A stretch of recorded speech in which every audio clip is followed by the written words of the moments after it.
Welcome into Three Questions with Ivan Mazel, where Ivan brings his insight on all things college football to us here on the On3 YouTube channel on a weekly basis. Ivan, it's finally here. The game, Ohio State, Michigan, both undefeated programs. It's essentially a playoff game in November. Let's talk about the Buckeyes a little bit.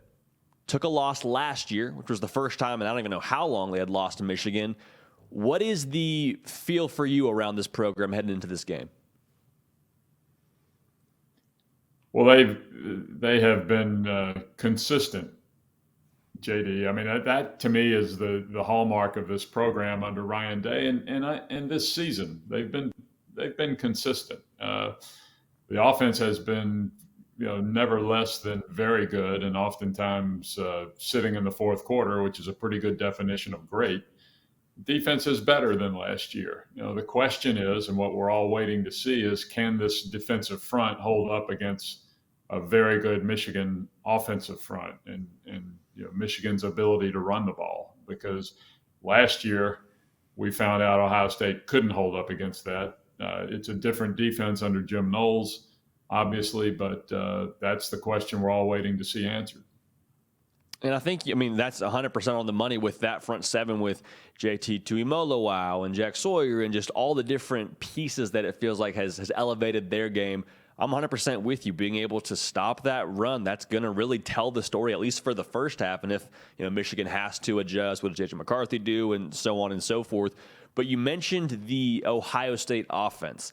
And, the running game is something that looked really strong last week with Dallin Hayden getting some carries, with Henderson and Williams both sort of getting healthy. But Marvin Harrison Jr. is a freak of nature. What are your expectations for him and his potential impact on this kind of game? Well, it's huge just because they haven't had Jackson Smith-Njigba for very much of the whole season. So the fact that the offense has maintained a very high level of production, I think, is because the receivers have done very well without Smith-Njigba. And Marvin Harrison Jr. is playing, best thing you can say about him is he's playing worthy of his name. Yeah, which is saying something, with his dad obviously being the Marvin Harrison who caught a lot of touchdown passes from Peyton Manning in Indianapolis. No, I think that's a great description. Looking forward to, I guess, like the overall feel around this game, because obviously it's one of, if not the best rivalries, not just in college sports, but probably sports in general. Like, it's the archetype for great rivalries, Ohio State and Michigan. Something was said last year in the post-game press conference from Jim Harbaugh. And kind of ended the press conference. It was very subtle, but basically just said something to the effect of, there was some outside noise that allowed us to push forward for this win, saying, people think they hit a triple standing on third base. And it was a very subtle dig to Ryan Day and what he's done at Ohio State. How much do you think that adds some fuel to the fire for this program? That fire is blazing pretty well, JD, without it. I don't know that it adds. There's so much going on around this game without that, because of they're both undefeated, because it's 2 versus 3, because of the Big Ten East Division title, because of the playoff. So I think a comment like that in other rivalries and even in this rivalry in other years would be huge, but I think this year there's too many other bigger things at stake.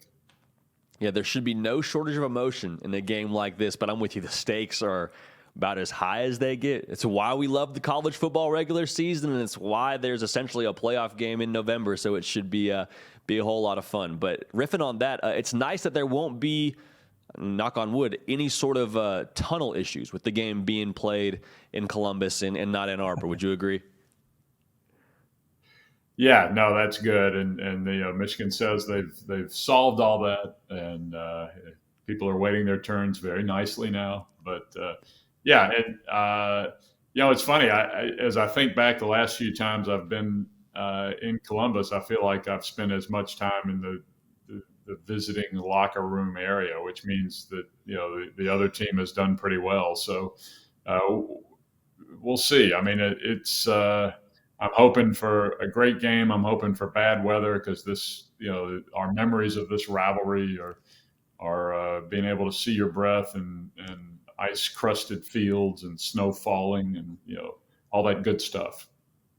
Just like out of a storybook, kind of picturesque, if you will. But no, I'm 100% on board with you. I hope it's got all the fixins and the most poetic kind of atmosphere that we could hope for to go along with a phenomenal rivalry in Ohio State, Michigan. Well, Ivan, you and I will both be at the game, so I'm excited to finally be able to do something where we're in the same box rather than having the two box going back and forth with Nick Brake doing all the production. But as always, man, thanks so much for making time, and extremely fired up to get together in Columbus here in a few short days.